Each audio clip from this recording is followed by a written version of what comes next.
When I was about 7, I'm fairly certain my sister and I were almost kidnapped.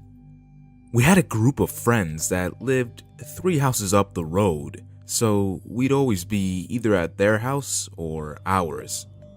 This evening, we were at my friend's house. To get to their house, we would cut through my backyard, our 2 neighbors' yards, and my friend's front yard. That way, we could stay away from the road. When it was time for me to come home, my friend walked with me halfway, and that's when we saw my sister standing behind our next door neighbor's house. Standing opposite of me and my friend, holding her finger over her mouth, telling us to be quiet and to stay where we were behind the house. She was peering around the corner of the house, and so we did as well, and we saw this brown truck driving slowly around, and there were 4 men inside looking in every direction. 2 inside the truck and 2 sitting in the bed of the truck.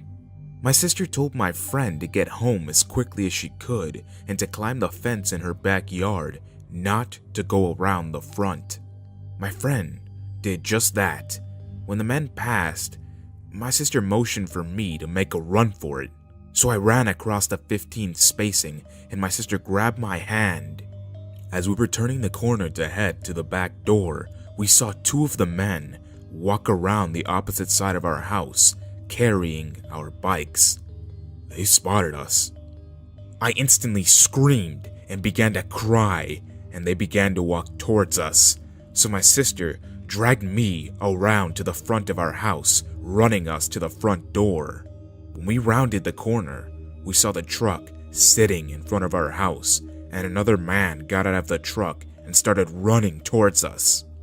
My sister began yelling at him to go away. The man was about 20 feet from us when we reached the front porch. Thank God that the front door was unlocked. We collapsed inside, and my sister slammed the door shut and locked it. We could see the man turning and starting to run back to his truck, and then we saw it speed off. My mom and brother ran outside to the garage, and we could see the 2 men running with the bikes towards the truck, which was on the street behind our house. The men then jumped in the back with the bikes and proceeded to speed off. We called the police, but they never found the guys or our bikes. I really did love that bike. Anywho, that's my creepy encounter. That event scared me, and it still has me very cautious whenever I'm out alone. Not that that's necessarily a bad thing. I believe it's caused me to avoid other unsettling situations as well. I never did walk to my friend's house alone after that. It took me until I was around 14 or 15 before I would walk by myself. Definitely a scary situation for a 7-year-old. I'm so thankful that my sister was there, or else I'm not sure what would have happened.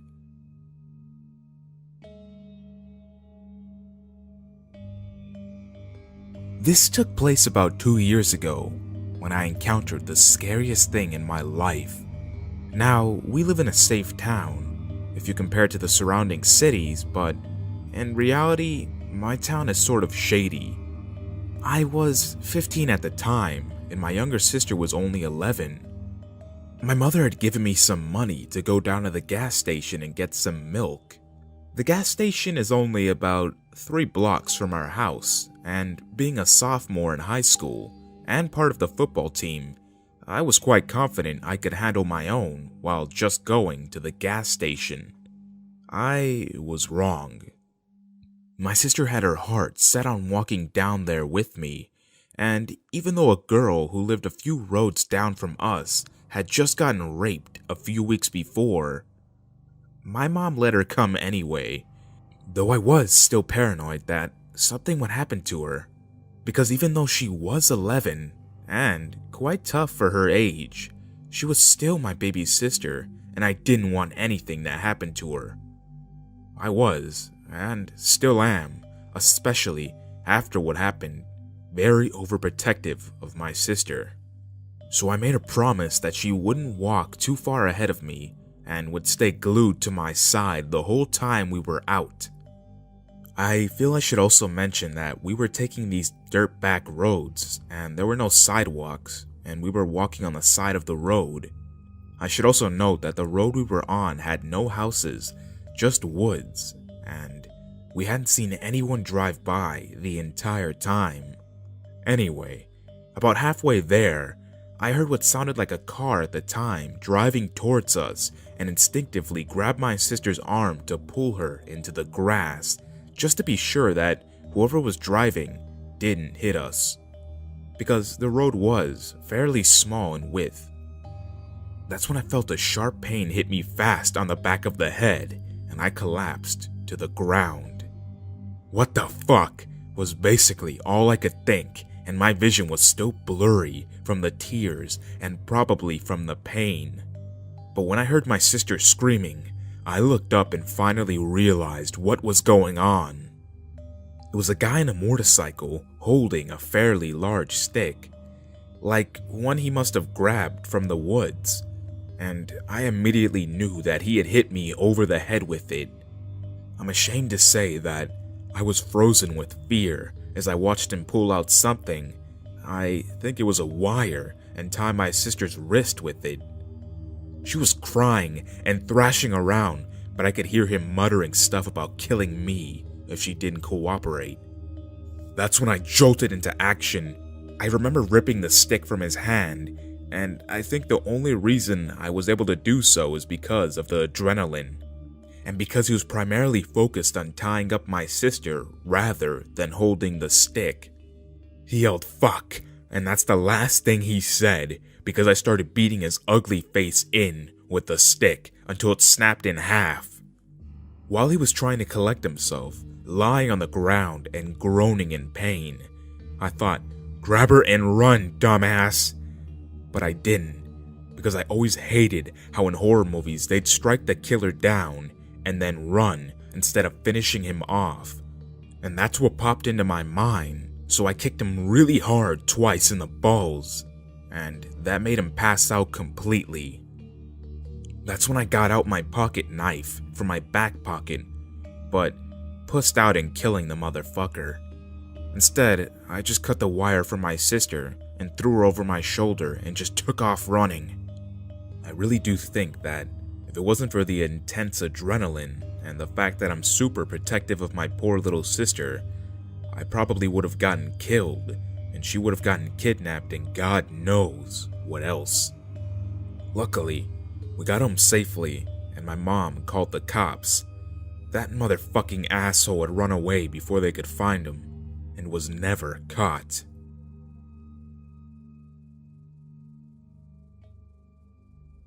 I'm a traveler by heart, and I love to try new things.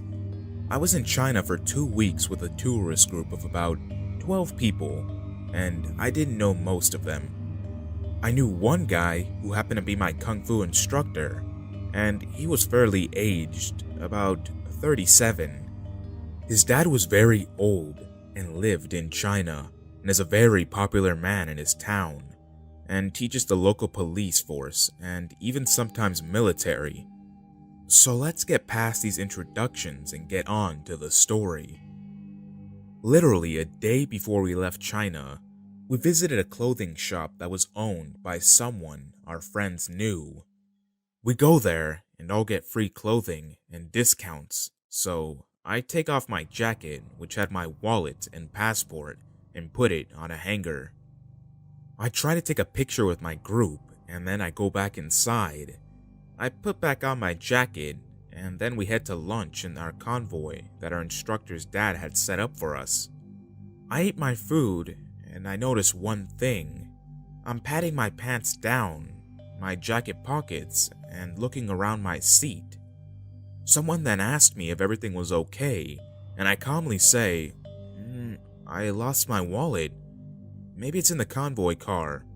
I went to go check, but there was nothing there. After a few hours, we finally hear back from the clothing store. They went through the surveillance tape and called us up. They shared the recording with us, and what I saw gave me a slight feeling of anger and the creeps. Two very well-dressed men in the store by themselves, just standing there with no physical interest in any clothing around them. Now, one man was standing a bit near the door and sort of blocking the potential sight of anyone coming back in to see the other man. The other man quickly went into my pockets. No one else's pockets or belongings either. They just went straight for my stuff, and that's what gave me the creeps. I just enjoyed the last day of my trip, and I'm literally walking all over the place to see if I could find that guy again with his picture in hand, but I couldn't find anything. So the next day, my tourist group leaves, and I'm forced to stay because I have no exit visa or a passport. They all gave me 100 yuan and wished me luck in China as they went into the airport. I went back with my instructor's family and decided to stay one more night in my fancy hotel before I took my invite to their home. It was late at night and I was in the hotel lobby room, which was huge. Which has a huge front glass door and a main street in front of it. I peer outside and I see the guy from the store who stole my stuff drive past and look at me. The next day, my instructor's brother, who was an ex-detective with a good but very small understanding of English, took me to the police department to file the theft. Soon, I was a suspect for staying in China past my visa, so I'm in the department for hours getting my fingerprints checked and my mugshots took. Eventually they let me leave and I go to the US Embassy and get my emergency passport. I got my exit visa as well, but I was literally told to wait 2 weeks before it was eligible and accessible. I figured it was too long and I didn't want to hassle my new friends, so I ended up getting an inexpensive hotel room. By US standards, this hotel room could have been easily $100 a night in a state like New York or California. In China, the currency is a lot different. I only spent $21 a night for HD TV, new bedsheets, a huge shower room, and only $1 for breakfast. It took me a few minutes to get used to the Chinese digital cable. I went out and got a new wallet as well, with all the money my tourist mates gave me before they left. If you've made it this far into the story, this is where the sketchy parts begin. It was late at night, and one of my friends I've met in China knew I wanted a tattoo and told me about this cool spot to get inked up. He also told me to never go there without him. What did I do? Well, I went out with him. This place was in an alley and looked very similar to a shopping center, but much smaller. If that even makes any sense. It was 2 floors and was a decently busy street and had a lucrative look to it. The next day, I go around early evening and it's raining only a little bit. I enter the building, which has a lobby, and I'm greeted by a man with a suit and an earpiece. Keep in mind that I am in mainland China, and this man didn't know any English, and I barely knew any Chinese. He looked at me and pointed me towards the door. I insisted on staying and saying, no, tattoo, as I shook my head. I show him my drawing and he says something in Chinese with a look of satisfaction on his face and led me upstairs. I'm finally led down a narrow hallway with other doors into a tattoo parlor room. This room has about 5 people, including a lady with a tattoo gun, and I sit down on the sofa and wait my turn. Thankfully, the lady has little English and we have a decent discussion, and I tell her of my situation. As I'm in her chair ready to get inked up, with my buttoned shirt off and my short sleeve white t-shirt rolled up, 5 men come walking in. Most of them were dressed in suits and tell everyone something in Chinese, and they all left, except one, putting a stopping gesture with their hand and asked me to stay. Instantly, I knew something was up. I played it cool, put my folded tattoo sketch in my pocket, slowly put on my button shirt, and sat on the waiting sofa, which was faced towards the door. One of them was blocking the doorway, and one was to my left, and the other three are standing in front of me in a half circle. One of them had a mean-looking tattoo on his neck and was decently built for a shorter than average person. They all stood at me with aggressive body language. Keep in mind that I'm 6'4" and a lean 220 pounds. These guys were at most maybe 5'11", and the rest were shorter. They pull out their phones and it's this translator app. They start asking me for all my money and where I was staying at. One of them told me through the app to give them all my money or else. I pull out my wallet and they snatch all my cash and still hover over me like a bully scolding a victim on the playground, obviously trying to intimidate me. They spot the corner of my discount membership card and tell me to give it to them. I use this moment to ask the man for his phone app that he had put in his pocket. There was a brief, weird moment of intense silence as they stood over me, like they were planning on jumping me any second. So as soon as the guy looked down to grab his phone, my heart rushes and I get tunnel vision. I get up and tackle through them and through the front door. I feel one of them trying to grab my shirt, but I use my elbow and shake him off as I hit him. The guy at the door fell into the wall behind him. I sprint down the hallway and hear people yelling in Chinese behind me as they chase me. Down the hallway, I see a double-handled door chained and locked. Were they planning to keep me there? I didn't have time to think about it, but I just instantly knew it when I saw those locked up doors. Thankfully, next to the doors was a fire escape, so I got out the window and onto the fire escape and climbed down the ladder and reached the ground. I sprint down the alley and almost slipped in a few puddles, but eventually made it onto the main street. I went to some of the public markets nearby and had no money on me, so I stole a new hat, shirt, and umbrella. I just wanted to look as different as possible, and ended up walking around that evening to make sure that I wasn't followed. As I walked around, lots of people would ask me for a photo. I'm 6'4", dark, and had Rasta dreads, a mixture you just don't see in mainland China. So I charged them 5 yuan for a photo. Eventually, I got a decent amount of cash, so I got a taxi and got back to the train station, got back to my hotel room, and took a shower. I then proceeded to my friend's house for dinner and told them the whole story. During that dinner, my friend told me that was a triad hangout and I could have easily been drugged and kidnapped.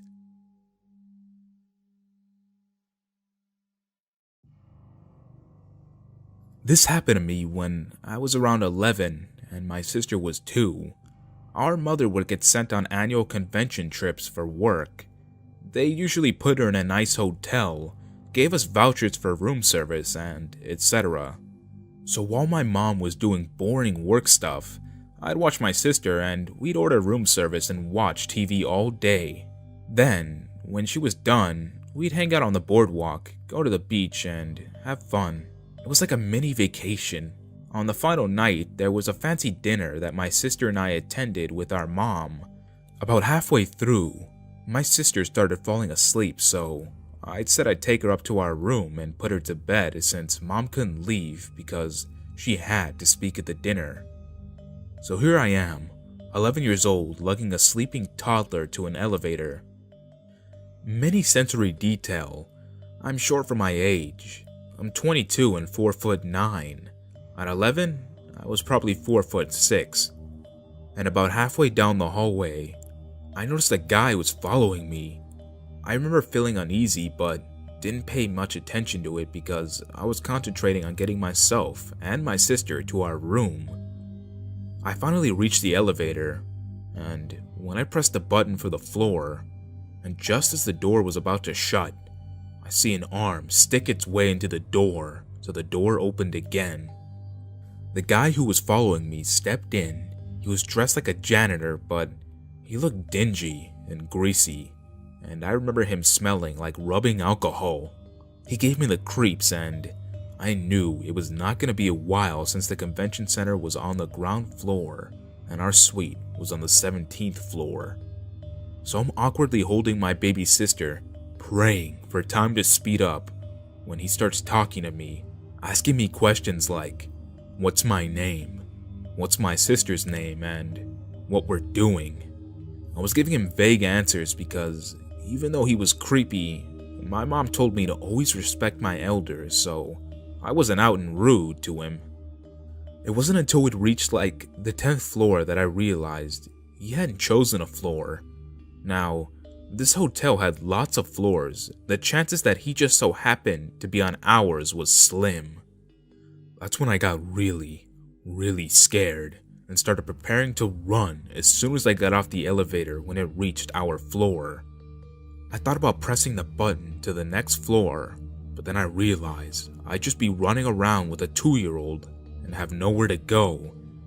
Best option was to wait it out. As soon as the doors opened to my floor, I booked it.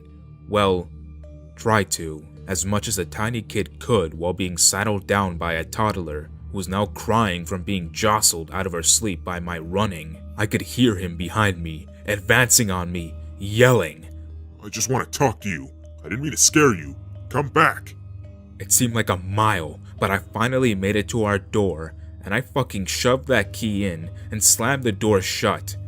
I could hear him pounding on the door and shouting, "See? You upset the baby. Just talk to me. Come out. I'm coming to get you." It seemed like forever, but he finally went away. I didn't call hotel security because I was too scared. Plus, I had to calm the baby down. I told my mom when she got back, and she reported it. The hotel soon told us that they had no employees matching my description, and that it wasn't one of her colleagues. And before you ask about how come no one in the hallways heard, or why no one got on the elevator at all during the time I was on, the company my mom worked for was huge. This conference was enormous, so basically, they rented out the entire hotel. Everyone was invited to the dinner, employees and their family. So basically, the entire hotel was at the dinner except us. I'm honestly just glad that my sister does not remember this, because this still gives me the chills every time I think about it.